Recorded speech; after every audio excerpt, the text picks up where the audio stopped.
ಒಕ್ಕಟ್ಟನ್ನು B J ಪಿಯವರು ತೋರಿಸಿದಂಗೆ ಈ ಸಂದರ್ಭದಲ್ಲಿ ಕಾಂಗ್ರೆಸ್ಸಿಗರು ತೋರಿಸಲಿಲ್ಲ ಅನ್ನೋದು ಸಹಿತ ಅಷ್ಟೇ ಗಮನಾರ್ಹದ.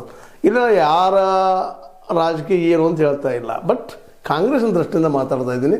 ಇದು ಒಳ್ಳೆಯ ಡೆವಲಪ್ಮೆಂಟ್ ಅಲ್ಲ.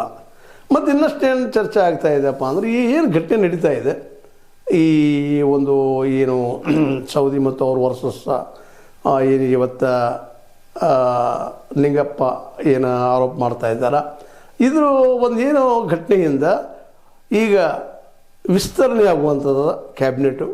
ಆ ಕ್ಯಾಬಿನೆಟ್ ವಿಸ್ತರಣೆ ಆಗುವ ಸಂದರ್ಭದಲ್ಲಿ ಈ ಒಂದು ಘಟನೆ ಇದ್ದಿದ್ದರಿಂದಾಗೆ ಸಹಜವಾಗಿ ಈ ಸೌದಿಯವರು ಮಿನಿಸ್ಟರ್ ಆಗ್ತಾರಾ ಅನ್ನುವಂಥ, ಯಾಕಂದ್ರೆ ಅವ್ರ ಮೇಲೆ FIR ಆಯಿತು, ಅವ್ರ ಮೇಲೆ ಈಗ ಆರೋಪ ನಡೀತಾ ಇದೆ, ಇನ್ನೂ ಜೋರಾಗಿ ಗಂಭೀರವಾಗಿ ಆರೋಪ ಮಾಡ್ತಾ ಇದ್ದಾರೆ, CCTV ಅದು ಇದು ಅಂತೇಳಿ.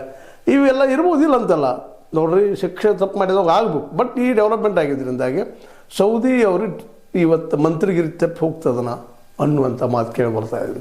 ಒಂದು ವೇಳೆ ಈ ಒಂದು ಮಂತ್ರಿಗಿರಿ ತಪ್ಪು ಹೋಯ್ತಂದ್ರೆ ಸೌದಿಯವರು ಕಾಂಗ್ರೆಸ್ನಲ್ಲಿ ಉಳಿತಾರ.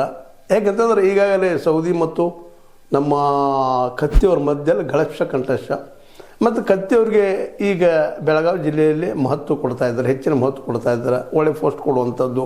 ಮೋಸ್ಟ್ಲಿ ರಾಜ್ಯಸಭಾ ಸದಸ್ಯರು ಮಾಡಬೇಕು ಅನ್ನೋಂಥ ತಲೆಯಲ್ಲಿದ್ದಾರೆ. ಈಗಾಗಲೇ ಬೇರೆ ಸದಸ್ಯರು ಬಂದು ಅಡ್ಡಾಡಿ ಹೋಗಿದ್ದು ನೀವು ನೋಡಿದಿರಿ, ಕೇಳಿದಿರಿ. ಆ ಸಂದರ್ಭದಲ್ಲಿ ಅಭಯ್ ಪಾಟೀಲ್ ಆಯ್ತು, ಇನ್ನುಳಿದವರಾಯ್ತು, ಎಲ್ಲರೂ ಯಾವ ರೀತಿಯಾಗಿ ತಮ್ಮ ಒಗ್ಗಟ್ಟನ್ನು ತೋರಿಸಿದ್ರು. ಆ ಒಗ್ಗಟ್ಟು ಯಾಕೋ ಕಾಂಗ್ರೆಸ್ನಲ್ಲಿ ಕಾಣ್ತಾ ಇಲ್ಲ, ಒಳಜಗಳು ಹೆಚ್ಚಾಗ್ತಾ ಇದ್ದಾವಂತ. ಶಂಭು ಕಡಲ್ಕರ್ ಜೊತೆಗೆ ಇಂಥ ತಿಕ್ಕಾಟ ಆಯಿತು ನಮ್ಮ ಸತೀಶ್ ಚೌರಿ ಅವ್ರಿಗೆ ಟಿಕೆಟ್ ಕೊಡೋ ಮುಂದಾಗಿರ್ಬೋದು, ಮತ್ತೇನೋ ಆಗಿರ್ಬೋದು. ಅದೇ ಕಾಲಕ್ಕೆ ತಮ್ಮಣ್ಣವ್ರಿಗೆ ಮತ್ತು ನಮ್ಮ ಸತೀಶ್ ಅವ್ರಿಗೂ ತಿಕ್ಕಾಟ ಆಗಿದ್ದು ನಾವು ಗಮನಿಸ್ತಾ ಇದ್ದೀವಿ. ಮತ್ತು ನಮ್ಮ ಪಟ್ಟಣ